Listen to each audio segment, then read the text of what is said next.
আসসালামু আলাইকুম। অত্যাধিক গরমে আপনারা সবাই কেমন আছেন শুভাকাঙ্ক্ষীরা?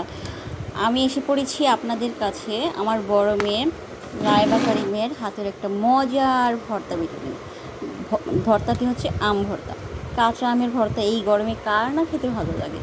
অনেক সুস্বাদু আর ইয়াম্মি করে বানিয়েছে এবং অনেক মজাদার এবং অনেক ডিলিশিয়াস লাগতেছে। এই যে ও আম কুচি করেছে, সল্ট দিয়েছে, তারপরে সে হালকা সুগারও দিয়েছে, একদম রেড চিলি দিয়েছে, পাউডার চিলি। তারপর আমি মেয়ে আমরা সবাই একসাথে খাচ্ছি এবং আনন্দ পাচ্ছি, মজা করছি। এই গরমে কে কে আম ভর্তা খেতে চান যোগাযোগ করুন মার্জান গ্রুপ এন্টারপ্রাইজে। আমাদের পাশে থাকুন, প্লিজ সাবস্ক্রাইব আওয়ার চ্যানেল। আসসালামু আলাইকুম।